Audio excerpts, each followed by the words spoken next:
चिंपू का बाजार साहस। नगर के कोने में एक अजीबोगरीब इंसान रहता था जिसका नाम था चिंपू।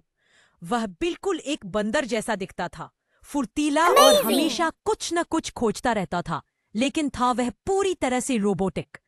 उसकी आंखें हरे रंग की एलईडी लाइट थीं और जब वह सोचता था तो उसके कान से धीमी बीप बीप की आवाज आती थी।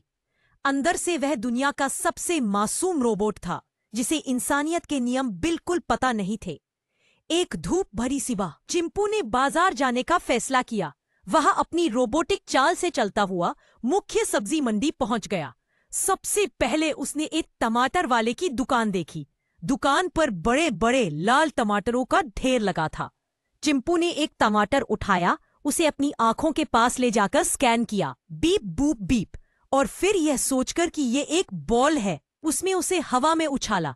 वह टमाटर सीधे पास खड़े मूंगफली बेचने वाले के सिर पर जा गिरा। मूंगफली वाला गुस्से में नहीं बल्कि हैरान होकर चिल्लाया, अरे ये क्या किया, पागल हो गया है क्या? चिंपू को लगा कि ये कोई नया खेल है। उसने तुरंत मूंगफली वाले की टोकरी से एक मुट्ठी मूंगफली निकाली।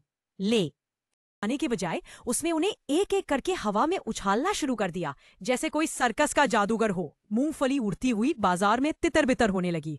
थोड़ा आगे उसने एक इत्र की दुकान देखी। महकदार परफ्यूम की शीशियां चमचमा रही थीं। चिंपू को लगा कि ये कोई जादुई स्प्रे है। उसने एक महंगा परफ्यूम उठाया और ये देखने के लिए कि ये कैसे काम करता है, उसने पूरा स्प्रे पास से गुजर रहे एक पुलिस वाले के मुंह पर मार दिया। पुलिस वाला, हाची हाची, ये क्या, लेवेंडर की सुगंध, मेरी नाक जल गई। चिंपू अब मिठाई की दुकान पर पहुंचा।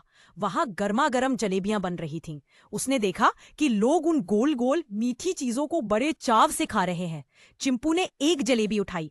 उसने जलेबी को खाया नहीं बल्कि उसे एक रस्सी समझा। उसने उसे अपनी उंगली में लपेटा और पास में खड़ी एक गधे की गर्दन पर माला की तरह पहना दी। गधा हैरान होकर उस मीठी चिपचिपी माला को चाटने लगा।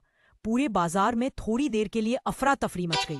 टमाटर हवा में उड़ रहे थे, मूंगफली उछल रही थी और एक पुलिस वाला परफ्यूम की महक से परेशान था। दुकानदारों ने तय किया कि इस मासूम लेकिन अजीब रोबोट को वापस भेजना होगा। सबने मिलकर चिंपू को घेर लिया। एक मिठाई वाले ने प्यार से कहा, ओह मासूम बालक, तुम बाजार की चीजों का मतलब नहीं समझते। चिंपू ने अपनी हरी आंखें झपकाईं।